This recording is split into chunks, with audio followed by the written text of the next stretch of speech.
Legault. Oui, bonjour tout le monde.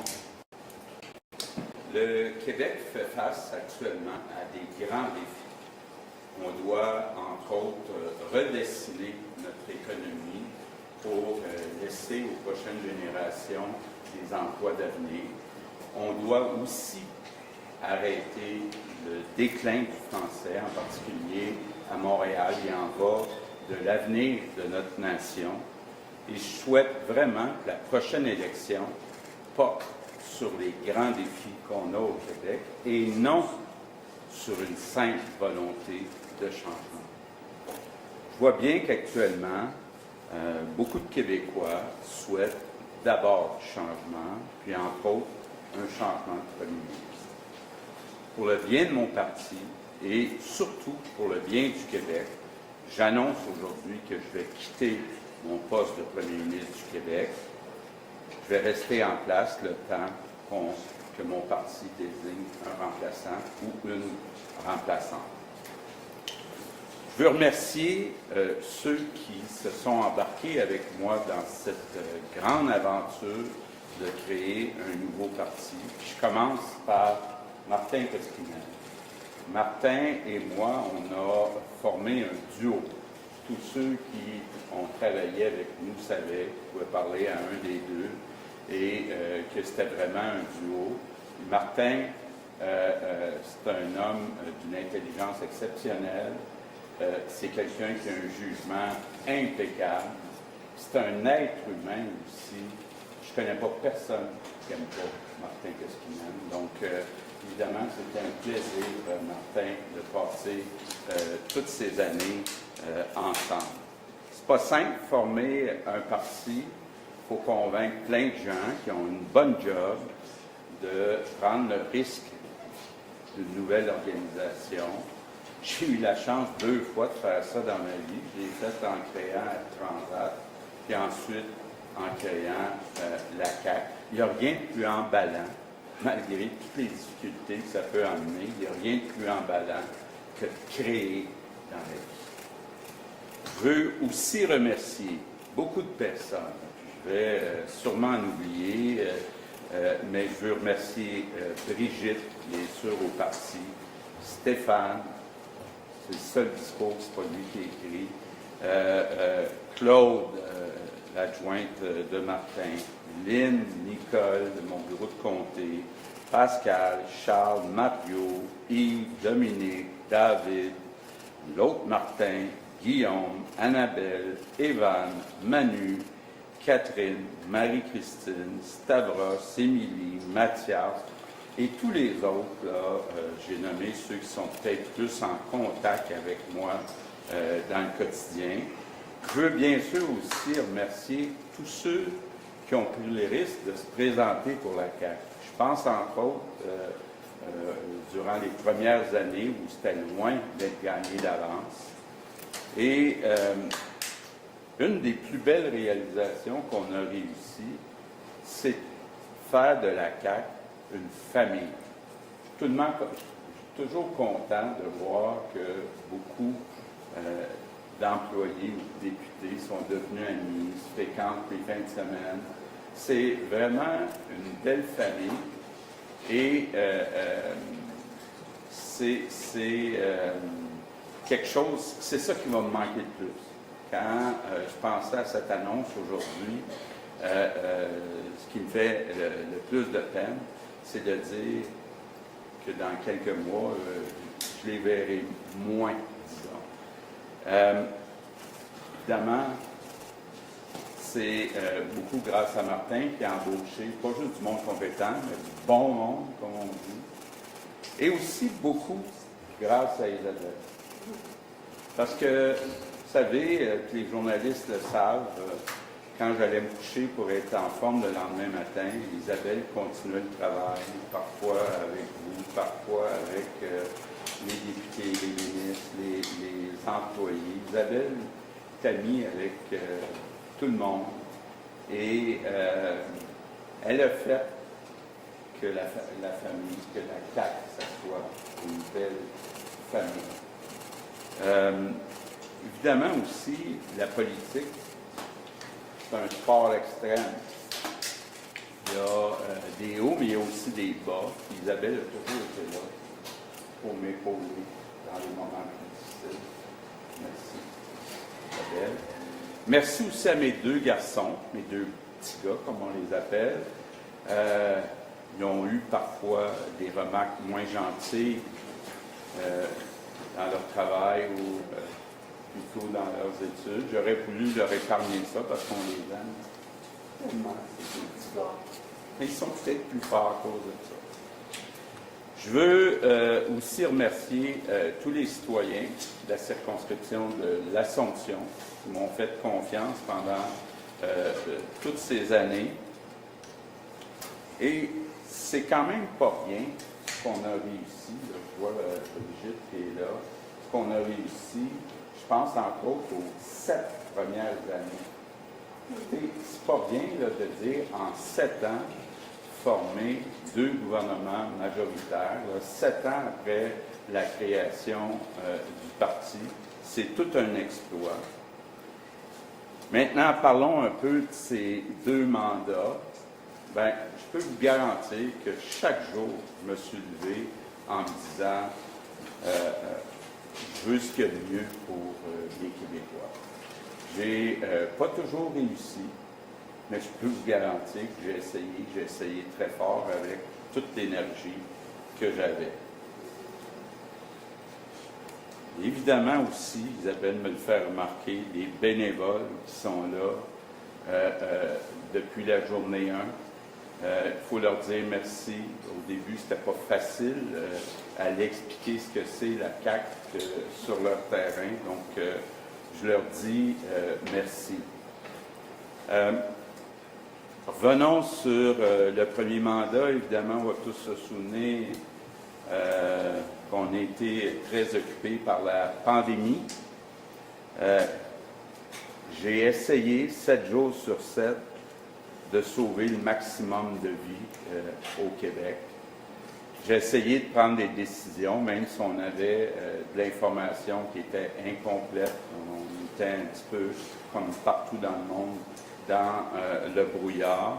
Évidemment, ma grande fierté, on dit souvent que la fonction publique, c'est rigide, ça ne bouge pas rapidement.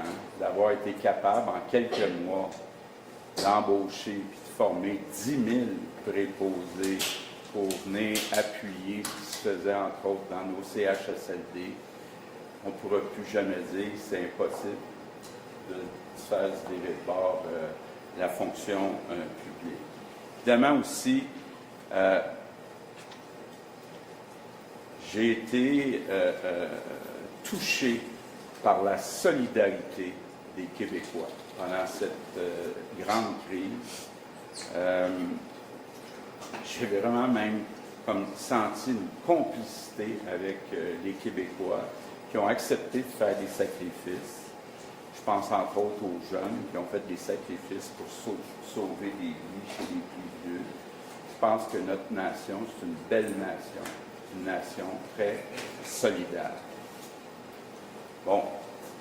Ensuite, ce que j'ai essayé de faire, je vois déjà des journalistes, il ne va pas encore nous parler de ça, mais j'ai essayé de réduire l'écart de richesse du Québec avec le reste du Canada.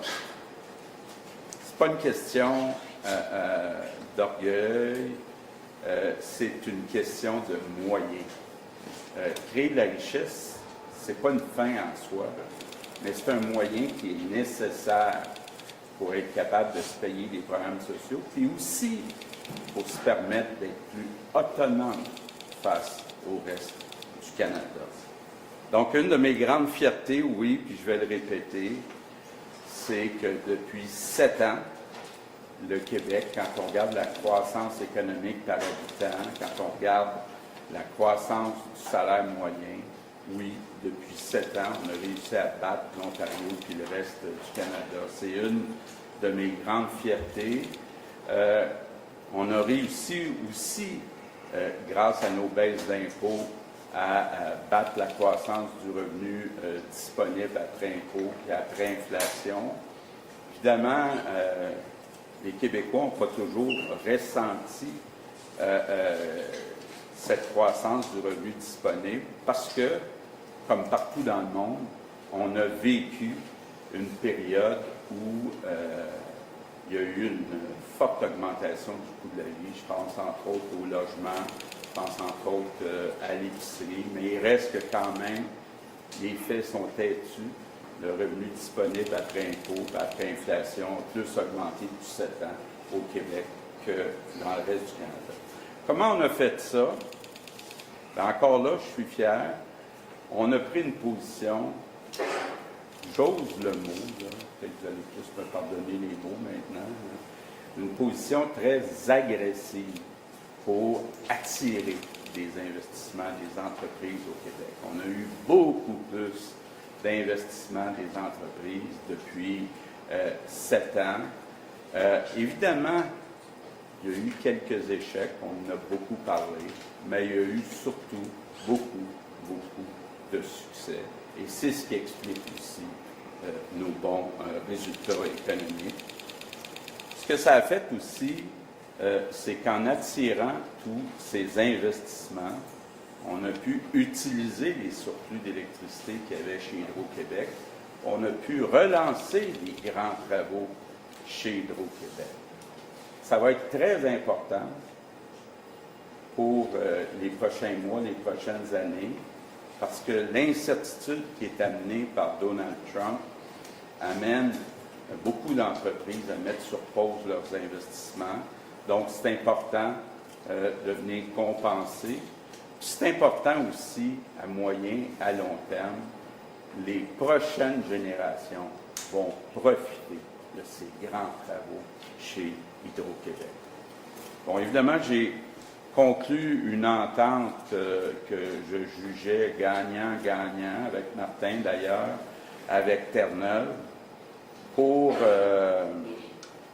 rehausser et renouveler Churchill Falls, mais aussi préparer le développement d'un nouveau projet, Gull Island.